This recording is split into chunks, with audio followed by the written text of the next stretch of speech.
புயலோட வேகம் வர வர பயங்கர அதிகமாயிட்டு இருக்கு. மழையும் சும்மா பிச்சு உதறுது. அந்த அலைகள்லாம் தாண்டி கரைக்கு வராம இருக்கிறதுக்காக தடுப்பு சுவர் சீவால் வச்சிருக்காங்கல்ல. அந்த சீவாலை தாண்டி கொஞ்சம் கொஞ்சமா அலைகள் மேல வர ஆரம்பிக்குது. கடைசியில அந்த சீவாலவே உடைச்சுக்கிட்டு ஊருக்குள்ள தண்ணி வர ஆரம்பிச்சிருச்சு.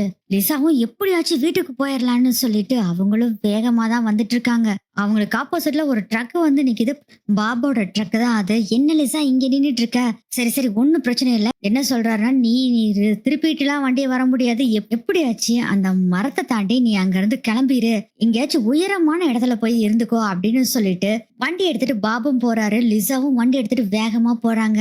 லிசா இப்ப காரை செம்ம ஸ்பீடுல ஓட்டிட்டு போயிட்டு இருக்காங்க. அந்த மரத்துக்குள்ளேயே மாட்டிக்கிறாங்க.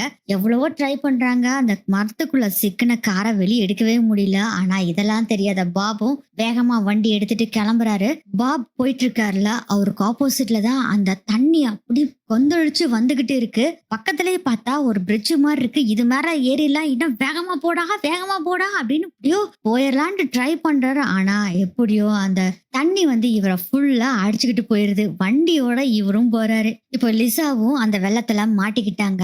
டக்கோட்டா என்னடா கரண்ட் இல்லையேன்னு பார்த்துட்டு இருக்கும் போது ஏதோ ஒரு சவுண்ட் கேக்குது. என்னது?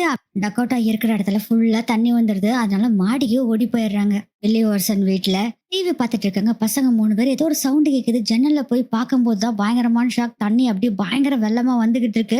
ரேச்சல் அந்த 3 பசங்க எல்லாருமே ஓல்சன் கொஞ்சம் எழுந்திரிங்க அப்படின்னு சும்மா தொந்தரவு பண்ணிட்டு இருக்காதீங்க அப்படின்னு சொல்லிட்டு இருக்காரு. பார்த்தா என்னதான் பண்ணாலும் தண்ணி எல்லாம் உடைச்சுக்கிட்டு ஜன்னல் வழியா வராது. அவ்வளவு ஸ்ட்ராங்கா கண்ணாடி போட்டிருக்கேன்னாரலாம். அந்த கண்ணாடியை உடைச்சிட்டு தண்ணி உள்ள வந்துருது.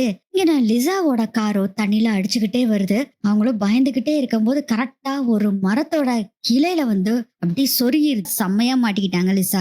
பாபோட ட்ரக்கும் தண்ணியில அடிச்சிட்டு வந்து டக்கோட்டா வீட்டு முன்னாடி ஒரு சிலை இருக்கும் பாருங்க. அந்த சிலையில மோதி அப்படியே நிக்கிறாரு. அந்த சிலையில அந்த ட்ரக்கு மோதுனால அந்த கண்டெய்னர் டண்டா உடைஞ்சு அந்த கழிவெல்லாம் அப்படியே அந்த ஆத்துல கலந்துகிட்டு இருக்கு. பாபோட வண்டியில இருந்த அந்த கழிவுகள் எல்லாமே கீழே கொட்ட ஆரம்பிச்சிருது. கொட்டின கழிவுகள் எல்லாம் நேரா கடலுக்குள்ள போய் கலக்குது. அந்த கடல்ல ரத்த வாசம் பிடிச்சு அந்த புல்சார்க்கு எல்லாமே என்ன பண்ணுதுன்னா நேரா எங்க அது இருக்குன்னு சொல்லிட்டு கரெக்டா தனக்கு ரூட்டு போட்டு கொடுத்துட்டாரு. பாப் வாசனை புடிச்சுக்கிட்டே ஊருக்குள்ள நுழைஞ்சிருது புல்சார்க்ஸ்.